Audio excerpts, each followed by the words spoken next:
All right, what's up, everyone? As you can see, we have 0 controls here. Okay, so I'm going to unplug my... I only have one USB port here because I'm on a Pi 0. And now I have a keyboard plugged in. Okay, the keyboard worked. Going to go to RetroPie. Yeah, damn it. You want to press A to go forward. Raspberry Pi, RetroPie setup. And we want to go ahead and clear the controls here. Get them where we want them. If you're running the PS3 or the X-Pad or anything like that, you're going to want to now use enter and then emulation station. And then we're going to go ahead and reset all the controls. Yes. Make sure you do exactly what I'm doing here. Cancel. You don't want to just press escape. You want to make sure you do a perform reboot here. Okay. And yes. All right. Now when it boots up. So this does work for a Pi 0. I have it in a Pi 0 right now. It was also mentioned that this works in a Pi 3. So that's really good as well. All right, we're in business here now.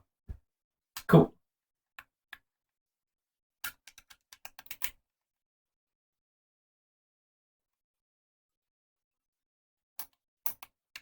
Going too fast for this little Pi 0.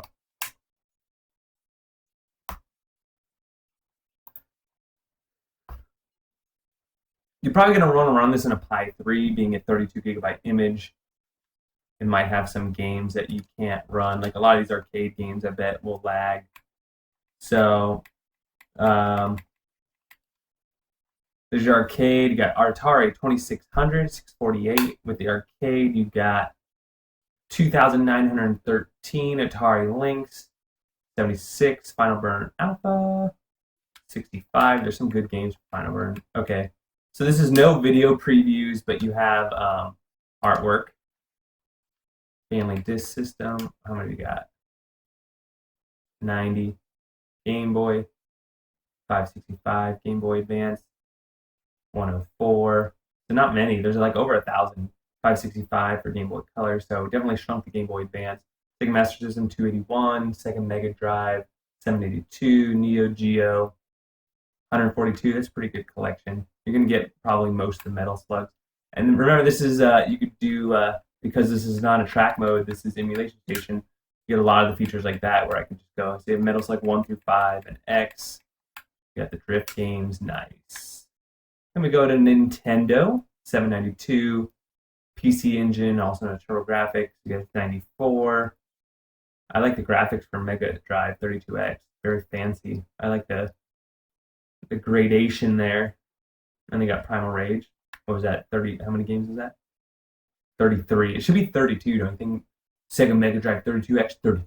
No, 33. Super Nintendo 786. And then here we are back at arcade. So here it is. How about Alien Crush?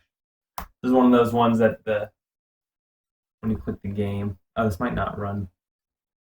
It should run actually. Okay.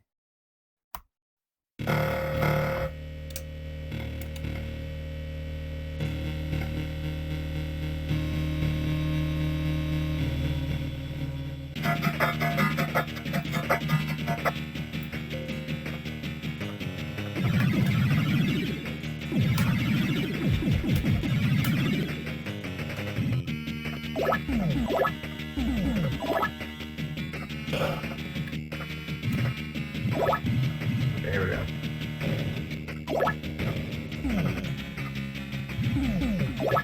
I'm wrecking these kids.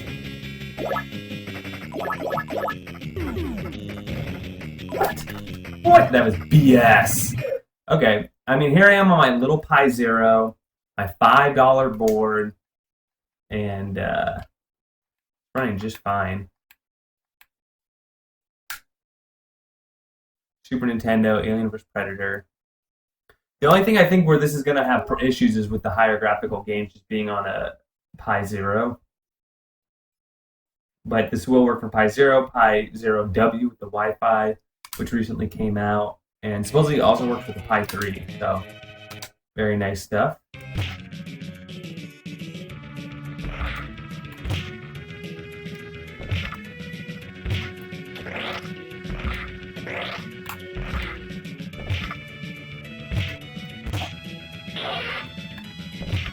I like these noises they're making.